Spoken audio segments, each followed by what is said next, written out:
Welcome back to the Renaissance Room podcast. And in today's episode, it's kind of giving Sunday sermon, but it's also just kind of giving like Jalen's philosophies. But we're going to let God do what he wants to do as he has his living and being through me. Okay, amen. I hope you guys are having a great day. I know I don't really make as many pods as I used to back in the day. But I'm sitting here thinking, and I'm thinking about advice content, and I'm thinking about, the advice that we give people, and I'm thinking about how quick we are to give that advice, right? Like, it's almost like we've got like a Rolodex readily available to spew all different type of commentary to people in their circumstances and their situations. And though we like to have our ideas, right, our encyclopedia of ideas, we like to be helpful. We want to support other people. Sometimes we just have to realize that you just don't know what you don't know. And I think one thing that I find with a lot of people, and I think that this is probably because I associate with a lot of people in my cohort. Obviously, I'm 26. But it's like people are really quick, to be like, hey, listen, well, why didn't you do X, Y, and Z? And as I get older and I reflect on my life and I think my present day reality, my current reality, my current circumstances is probably the true testament of life's unpredictability. And that's kind of what I wanted to come on here and talk about, because I think there's really something about obviously youth culture, right? Being young, being Gen Z, being millennial, right? Being someone who's really not that old, you know what I mean? And having such a dominant voice and platform in modern day society, right? Like, I feel like it's the youth generation, it's the youth voice that really carries the nation, And like, obviously don't take that literal, like, I'm kind of being a little bit dramatic and there was a little bit of theatrics there. But at the end of the day, I'm saying that like, at the end of the day, like most people who are on, creating content, who are doing those things, it's like young people. And it's not to say that old people can't partake and that they can't give good advice or bad advice per se.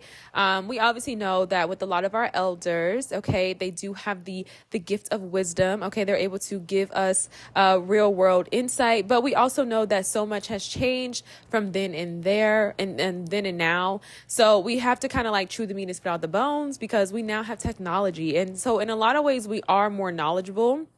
But at the same time, like, there's really something that only living life can teach you. And I think we've kind of lost the art of appreciation for wisdom. And I think it's because it just kind of comes with time. And I think that's the one thing that we don't have, right? Like, we're very impatient. We want it now. So period. And I'm included in that. Like, trust me, when I come on here and I say that, I'm not saying like we want it now, like, no, like, I'm with y'all. Like, we're in the same age group. You know what I mean? I want it now too. But I was sitting here thinking about how, people are like, well, why didn't you know this? And why didn't you see the signs? Or why didn't you make this decision or that decision?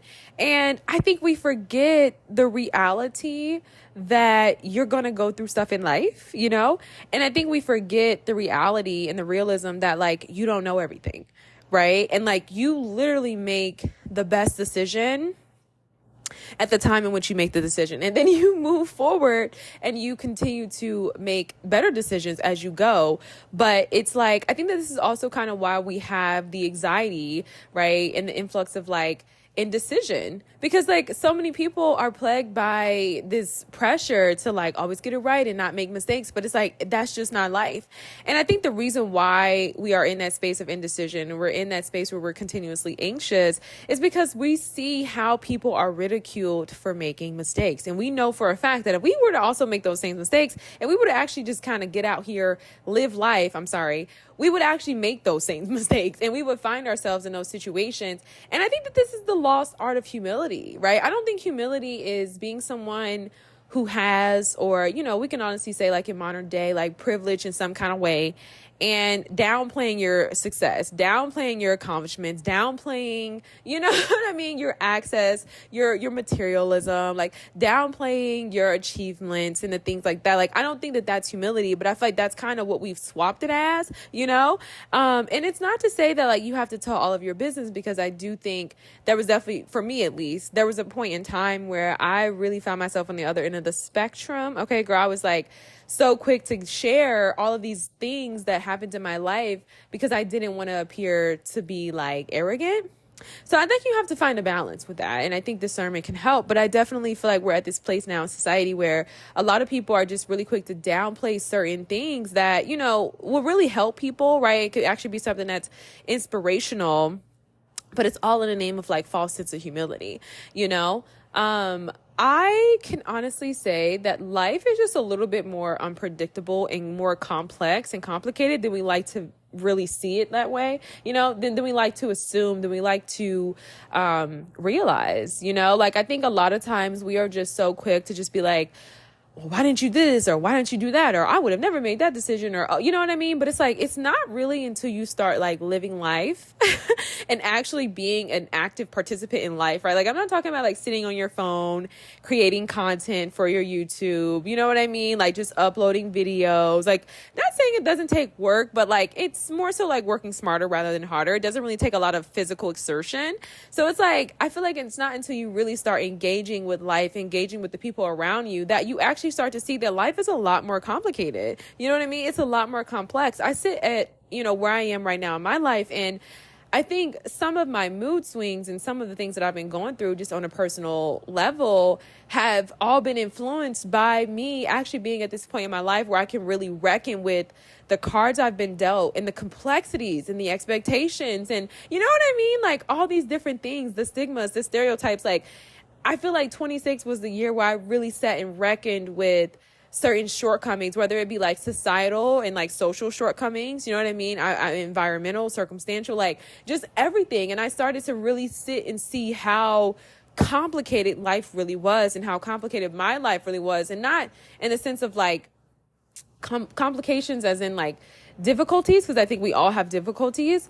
And we'll touch on that a little bit later, but more so complicated in the sense of like, bro, life is just, it's so complex, like it's so complex. It's not this linear thing. It's not this, oh, I'm just going to go to school and get this job, or it's not this, oh, I'm going to just create this content, put this podcast out here and I'm going to blow up and I'm going to get a large following. Like, it's not that at all. It's completely not any of those things, right? It's not, oh, I'm just going to meet this person and fall in love, or, oh, I'm going to get married and have this, like, you know what I mean? Like, life is so complicated. And I think when you are in that space of naivety, you're, obviously we're young, we're in our 20s, you only seen so much of the world. It's easy for you to start to generalize and fail to kind of realize like certain nuances. And I kind of want to talk about nuances just a little bit, because I feel like when it comes to social media, like I know for me, I put out certain content and I've had people come on, and women particularly, and they're like, well, men are abusive and all these different things. And it's like, whoa. I wasn't saying that men weren't abusive, but it's like I was speaking from my personal experience of not having had dealt with DMV. You know what I mean? Like, and I think that something that really does kind of concern me about the internet today is because of this convenience, because of this access that we have, we don't really take into consideration the fact that like people have had different life experiences. And that's not to always compare up or down, which I think is something that happens inevitably. I think it's just more so for you to just realize like, not everything is just such a straightforward path, even in our comparisons, like it's easy to look like, oh, this person just had this, but it's like, no, man, like there are a lot of factors that really goes into a person's success. And it's not to say you should compare, but it's more so just for you to realize like you're doing enough, like you're doing enough and you're doing the best you can with what what you currently know, what you've been given, and even just the start you had in life, And I think when we start talking about divinity, I think we have to realize, especially as this younger generation, myself included, okay, we have to really realize that like, God's not done with us yet. I think too often we are really quick to throw the towel in if we didn't make it in our 20s, which is crazy because I think in all of the most beautiful ways we've seen the technological advancements and how it really brought people like a lot of bread. But it's like at the end of the day, like it's crazy that being a millionaire in your 20s was actually something that was really possible, and not only was it something that was possible, but it became like a universal standard. And so it's like when you start talking about pressure, the pressure was there because not only do you not have the management, you also don't even have the cognitive ability to like reason and rationalize and even build something that is so collaborative and that's well functioning that could even generate that level of income, you know? So it's like, not only do you not have the skill, but it's like, you don't even have the experience, the wisdom to even manage and maintain and sustain and multiply. But it's like that's the type of pressure that we put on ourselves as a younger generation. And it's like, we just have to realize that like, God's not done writing our stories yet. And it sucks because I think, because of the aesthetic and because just where we are in society today, we easily categorize people as the haves and the have-nots. And the people who are the have-nots are kind of being pushed aside, right? And so even though they may be in the process or they're, you know, growing or whatever the case may be, it's like they are no longer given access to like community and like, you know, they don't have the opportunity for like social capital because of their aesthetic or lack thereof.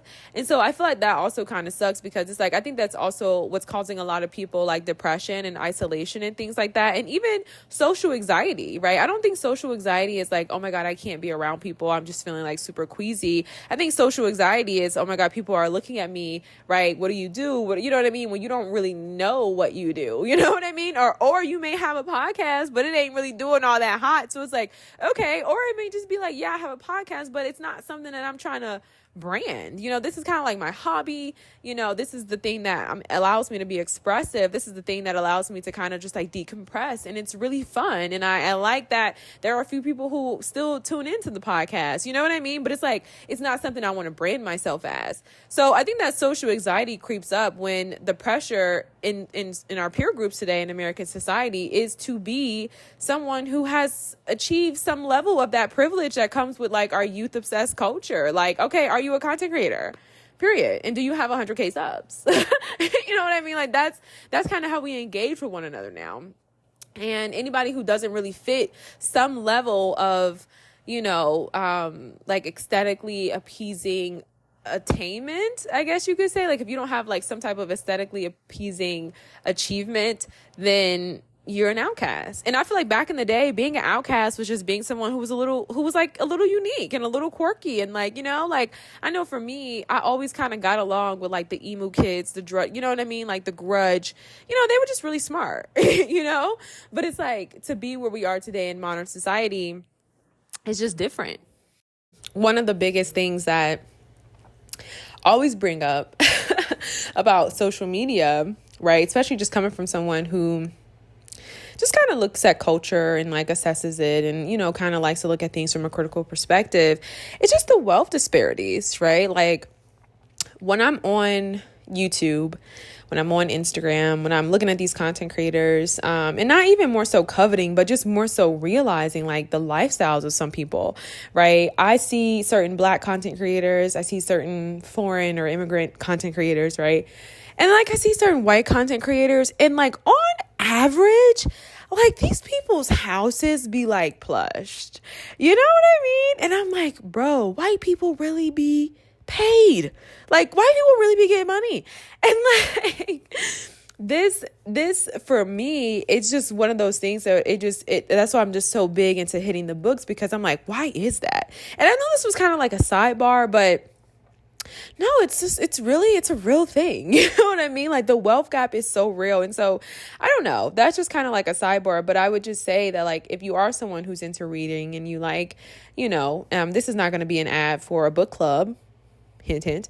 But what I am going to say is that like, I really suggest you get into why things are the way they are. You know, if you are someone who kind of finds yourself in that comparative state, and it's not for you to like go looking for reasons to kind of like crap on anybody or rain on anybody's parade per se, but it's just more so for you to just kind of realize like, there's a reason why the world is the way it is, right? Because I think with technological advancements, and I talked about this on YouTube, I talked about this, right? And how it's had an impact on Black, you know, progress or whatever. But it's just like, yeah, like I think if you can understand, you know, why things are the way they are, then I think you could get a better, you would have a better understanding of like where you are in your life, and why you are that way, especially if you're a Black person. And I know that that's like, dang, like we're talking about race, like, and I was listening to the sermon and it was talking about love and how love like trumps all. And I can definitely say, you guys, I definitely used to be like a bit of a radical. I was very much like a radicalist, and I didn't like who I was becoming because I felt like a lot of the content and a lot of the things that I was saying was definitely not rooted in love. Like I feel like I was definitely somebody who was kind of problematic, a little aggressive, and I didn't want to become hateful. So I think for me, I'm kind of at this place where I still write and I still educate and do those things. But I'm also at this place where I kind of feel like, I don't know, I think if you're into AA Lit, if you're into that's your type of mojo, then I think you should read it for yourself. I think you should read it for yourself. I think you should tap into it for yourself. And I think one of the really cool the necessities, like what people and Black people who do love AA Lit, like what you should get into is definitely like reading like groups, like book clubs and stuff. Because I think the literature in itself is so depressing. And it's not depressing in the sense of like, it's just the truth, and it's just hard, and I think when you do see things, 'cause I know for me coming out of this space where I was just like heavily immersed in AA Lit, coming out of that space, I feel like it did shift my perspective in life, almost like, and I do think that it kind of had an impact on my mood, and how I saw myself and how I saw the world and what I felt like was possible for me. And it's crazy because you would think that it would be something different, but it's true, so I do advise you to take it in small doses, and if you do have peers who you can engage in the literature with, to just kind of talk about, bounce ideas and things like that, I think that would be really helpful. So, yeah, I think it's tough. It's really tough kind of being in that space where you see the truth of things, but you're still trying to straddle that fence and have faith for what could come. I feel like that's been like the biggest struggle for me, because it's like I see the reality of a thing, but it's like I'm still hoping for more. I'm still hoping that I could achieve more, versus feeling like, okay, I'm handicapped because of these historical events and so forth. So that's probably a conversation for another day. I don't even want to stray too far off, y'all. I took a little pause in the middle of the podcast and we got a whole nother episode going, but yeah. So anyway, I just wanted to get on here and just kind of talk about that and just kind of stress the importance of, just kind of, taking the time to remember when you made a mistake, whenever you're engaging with people, even like people on the internet. Like I used to kind of be like, why are people crying on the internet? Or, why are people expressing certain things on the internet? But I feel like we live in a society today where you really can build an online community.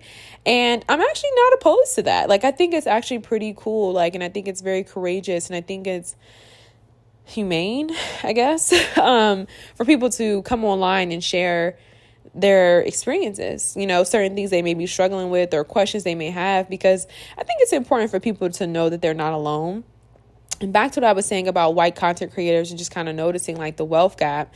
It's really crazy to me because I've noticed that like we are all alike. You know what I mean? Like the experiences, like we're all alike. And so it's just so crazy just to kind of see how racism, it was just so dichotomous, and like it's something that's forever embedded in American soil. And so it's really crazy to kind of see that. And I think it takes so much intentionality to really undo that and like go through the process of the inner workings to renew your mind. It takes a lot of intentionality, but yeah, in a lot of ways we really are the same. So I think that's one of the coolest things about social media and Proxy. It's like you kind of are privy to other cultures and their environments. And you get to see that, everyone is human, at the end of the day, regardless of what they look like, regardless of what they have, everybody makes mistakes, everybody, so I think that's pretty cool. But yeah, so I definitely would just say like, be so mindful and, coming online and sharing certain things, because I think it's easy to kind of be in that space of like, oh, I would never. But you'll you get a little bit older and you find out that you have, and that you did and that you soon will. Because life is just, it's so complicated. And I don't want to keep saying complicated, but it is though, I was reading this piece by the New York Times, and I'm going to wrap up here. I was really peeved because the New York Times, I tried 3 different surfers, like 3 different browsers, and they were so adamant on getting my subscription. So I had to renew, but it's cool. It's fine. You know what I mean? I was really an Atlantic girl. I feel like the Atlantic, the independent, I really just felt like the Atlantic was my creme de la creme. But once I found out they were kind of dabbling in AI, and I just kind of, I don't know. I think the Atlantic it's like your thrifted journalism. You know what I mean? I think the Atlantic is like the thrift store, the flea market of journalism. It's like there's some good stuff there, but there's a lot of stuff there. And it's almost too much stuff there, I don't know. I don't know. So anyway, I think I've always kind of been a New York Times girl, but I was trying to switch to the Atlantic. But let me just stay on focus. So I read this column. It was an opinion piece, which I feel like the New York Times has some of the best opinion pieces. And I really love that most of the sites do have the archives. But anyway, this piece was talking about motherhood, and it talked about how the writer, she was saying how she was literally scared, right? Or more so shunned or discouraged, rather, that's a better word, from pursuing motherhood, because she felt like it was going to be the worst thing ever in her life because of all of the fear of the mommy blogs and everybody in their negative opinions and their negative X, Y, and Z, which made me realize the prevalence of negativity, and how people are so quick to share their tragic horror stories. It's so readily available, and they build these huge communities around the trauma, and how I think that this is all, me personally, I think that this is also why our teenagers are suffering from depression and suicide and things like that, because they have absolutely nothing to look forward to. The things that people would aspire, right? The traditionalism and all of those things, we're really foregoing it, right? Even biology at this point, we're really trying to undo the entire human organism. So anyway, in that piece though, it just kind of made me realize, I guess, just the importance of being so mindful of what you hear and what you see and the things that you consume, because I think people can really knock you off your square, and if you really want something, you really want to do something, you should do it. I don't think that there is a right way. I think as I get older, I don't really think it's the right way, because I just think life is more complex than that.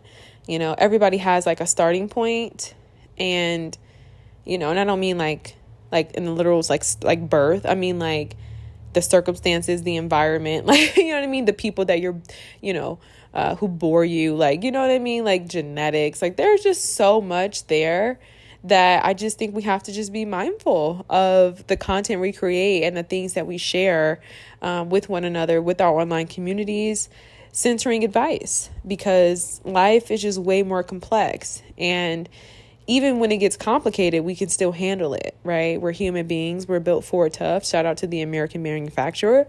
No, I'm kidding. But seriously, we really are. We can handle life's complexities. And so that piece that I just shared about the whole New York Times column and her saying how she was really, discouraged from pursuing motherhood because of all the fear talk and things like that. It's I think in life, there's going to be trials. Life is hard just because there's a lot of things that are out of our control.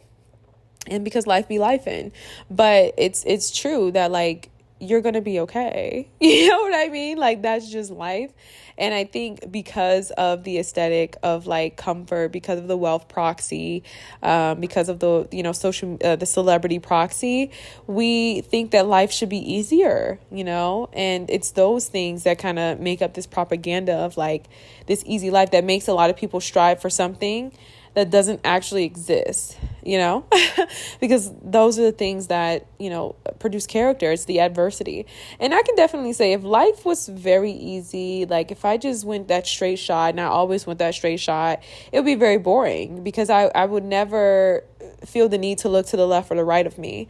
I would never, you shouldn't look behind per se, but like, and so you don't really have a life at that point. Like there's no story in that. There's no story in being someone who walks this, and I'm not saying narrow path as in like biblically, because obviously the narrow path is one of morale, and it's, it's completely different. That's not what I was referring to, but it's like, it's nice when we stop and smell the roses, right? It's nice when we actually stop at that supermarket and we meet that person and we have that conversation. It's actually nice when we turn left and go get coffee and try a different coffee shop. And you know what I mean? Like, and it's the people that we meet along the way. It's the experiences that we meet along the way, right? And I don't think that there's any book. I don't think there's any content creator. I don't care how much, what people can sell you.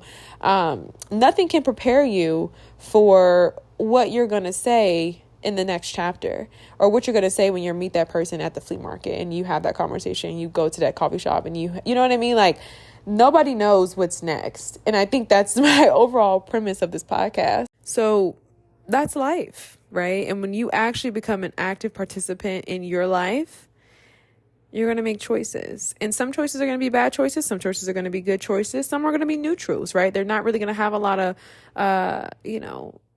pros and cons, right? It's not going to be it's not going to be like a weighted thing. It's just going to be like okay, I did that. You know what I mean? And through it all, you get to look back and at the end of your life and you say, wow, I had a full life. I had a full life. I actually took chances. I did things, versus someone who was always afraid to kind of live because of what people would say or because of the mistakes they would make, or, you know what I mean? Whatever. And I think that's a life worth living. I think it's like a life full of choices, life full of good and bad, and some neutral ones. I think that's a life worth living. And so I think one of the things I would like to end with, because I did make a video and I just talked about how, I had never experienced, like I said in the earlier, DMV and things like that, but I don't want to come off crass and I don't want to come off insensitive. And I think that video did come off very crass and insensitive. So I think if I had to encourage, a DMV survivor or anybody who's just been through tragedy, obviously I'm pretty young, so I say this very much humbly because I know I just gave a whole podcast. I would be contradicting what I'm saying, but I think if you must, right, because you must find the courage to keep going, right? And obviously, like, I feel like people who are still here and living and have lived through, great adversity, they are still going, and I think that's all you really can do. I think that's all you really can do, because I just think that the truth is that we don't know what's ahead. And I think our stories are still being written. And I just don't think it ends like here, like there's still so much to see. And so I don't know, what song comes to my mind right now? I don't even know what this is off of. I think it's Hey Now You're a Rock Star, Shrek. It's off of Shrek, which is one of my favorite movies. But I'm gonna end here, and the song goes like, so much to do, so much to see. So what's wrong with taking the back street? You never know if you don't grow. You never know if you don't go. Hey now. You know what I mean? And I think that's kind of how I live my life. I take the resources that I've been given and I just rebuild. And I've had some rebuilding stages, but I mean, it's like I said, it's still so early. It's so early in the game for me. But yeah, that's all you really can do. I think humans, because, adults are children, right? We were children at one point. We're very resilient. You see these children. I can't wait to go see that movie Sounds of Hope. But you see these children and they've gone through craziness, like it's just so sad, like real atrocity. And these children become adults and they become functioning in their, you know what I mean? Like, I'm not talking about the nuance of like the things that they probably deal with, right? Because the truth is that we all deal with something. I mean, come on, we live in America. I mean, first of all, you're going to deal with something if you're alive, But anyway, I'm going to end with that. I hope you guys enjoyed this podcast. Have a great day. Happy Sunday. Bye.